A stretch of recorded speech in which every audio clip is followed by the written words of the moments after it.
E aí, galera, olha, Tassis aqui para trazer para vocês mais uma análise de filme. Antes de qualquer coisa, deixa aquele gostei, ajuda o canal.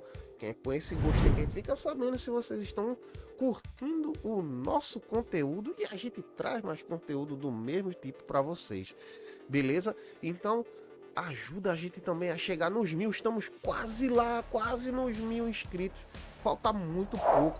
Com a sua ajuda, se inscrevendo no canal, vamos chegar a essa marca, tranquilo? Dessa vez vamos voltar lá na Semana Nostalgia, lá para a década de 90, 1995, com o combate Lágrimas do Guerreiro.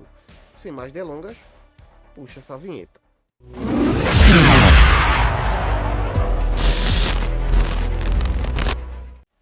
Análise de O Combate Lágrimas do Guerreiro, uma adaptação de um mangá maravilhoso, de autoria de Kazuo Koike, o mesmo que trouxe Lobo Solitário, né? O autor de Lobo Solitário, este clássico de época do mangá, beleza? E veio pro Brasil, tá? Lobo Solitário foi publicado aqui no Brasil. Também com arte de Ryoichi Kegami, o mesmo autor e o mesmo artista que fez os desenhos do mangá, também publicado no Brasil, Mai, a Garota Sensitiva. Recomendo, é um mangá incrível, fantástico, certo? Foi um dos primeiros mangás, inclusive, que eu li na vida, tá? Devo dizer uma coisa, primeiramente, se você curtiu Lágrimas do Guerreiro, assistiu aí nos VHS da vida, você assistiu no SBT, foi exibido pelo SBT esse filme, certo? Tem link na descrição se você quiser assistir de novo, dublado em PTBR, de graça na faixa aqui mesmo no YouTube. E a direção desse filme é de Christoph Gunn, tá? O mesmo cara que trouxe um filme, veja só, com Mark Dacascos também, que é Pacto dos Lobos, lá em 2001.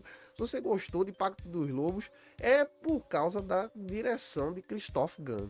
O filme, galera, ele adapta os principais arcos da história do mangá, certo? Ele não adapta o mangá inteiro, nem poderia, certo? O mangá é longo, vários capítulos. Então, por exemplo, a adaptação para o Brasil, que veio para o Brasil, e não era edição fininha não, tá? Era edição daquelas, assim, ó, sabe? Então, daí vocês tiram a quantidade de capítulos que tem a história.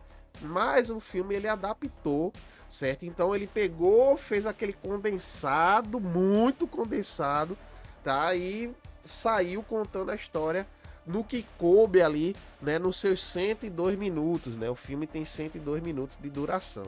Claro, não vai trazer todos os aspectos que o mangá aborda. Então, isso resultou na história daqueles saltos, assim, você percebe que quando um arco vai evoluindo, ele é parado e já entra outra história, né? Outro aspecto da história no lugar, né? Isso se deve, sabe, aquela tesourada na história do mangá para poder caber. Mas isso só nota, tá? Quem leu o mangá. Quem não leu, se tiver um olhar bem atento, vai perceber ali aquele pulinho que a história deu, né, para outra parte ali. Mas quem leu vai sacar logo de cara, porque uma coisa, justiça seja feita, o filme segue a história certinho. Mesmo adaptado, o roteiro teve um ritmo até bom, certo? Ele intercala bem, né, o contar de história com algumas cenas de ação, né? Aí volta para contar a história, outra cena de ação. Então ele vai intercalando, certo, o drama da história com cenas mais de combate, de perseguição, tiroteio, né? Tem um pouco de tudo no filme. Ele não é recheado, certo? Ele não é um filme do Jackie Chan, por exemplo, não é. Tá esperando um filme com muita cena de ação, de arte marcial e quebra-pau e tiro, porrada de bomba, não. Ele tem os seus momentos disso aí, mas ele vai intercalando, porque ele precisa que você entenda a história. Por quê?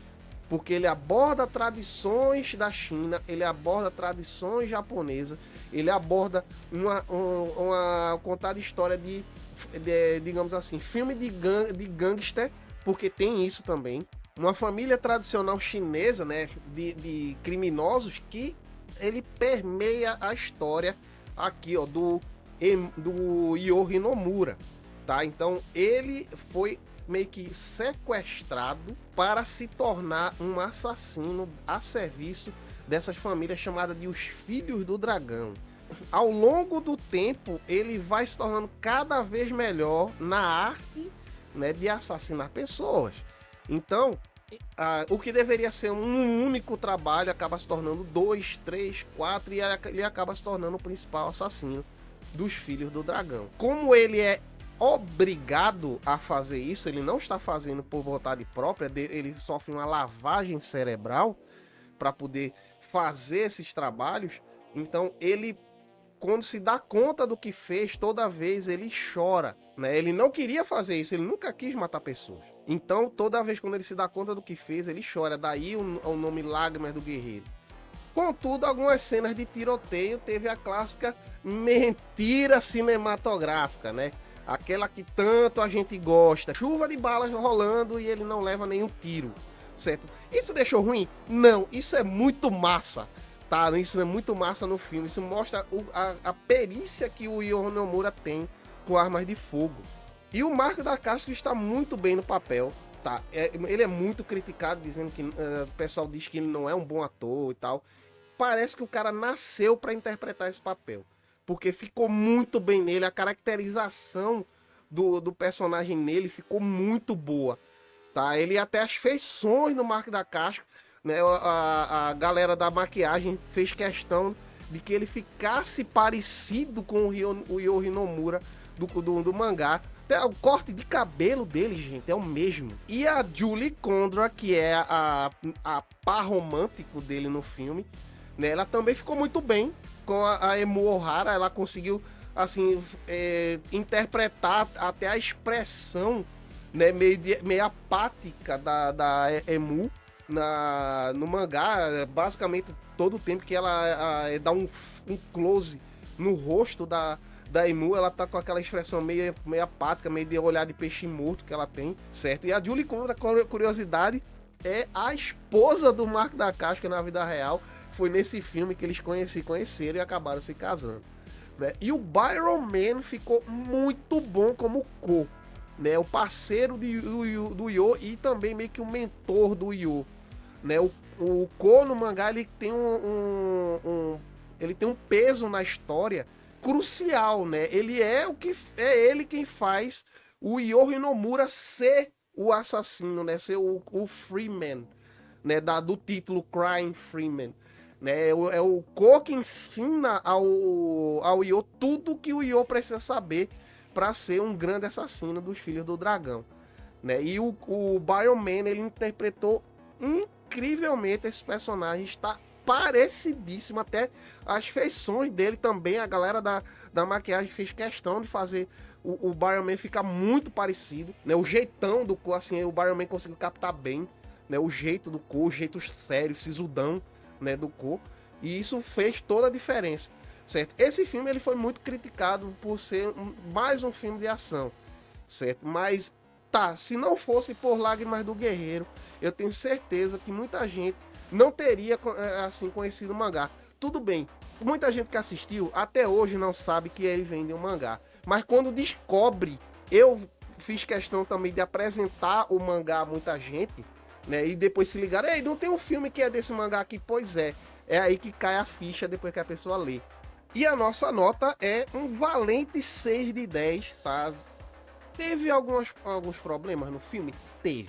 Logo de cara eu já falei, um dos problemas é que ele não adaptou todos os arcos que poderia ter adaptado no mangá, tá? Ele adaptou só o principal, ele adaptou o grosso da história, né? E claro, o começo e o final. Entretanto, muitas coisas que poderiam estar dentro do filme, que explicaria melhor, né, o passado do Yo, o passado da Emu, né, o que acontece entre eles não é só um romance, certo? Vai muito além de um simples romance. E o roteiro do mangá, como é digno de se tornar seria digno de uma série, tá? Crime Freeman é um dos mangás que poderia ter virado uma série. Ele virou sim, uma minissérie em OVA animado, 6 episódios.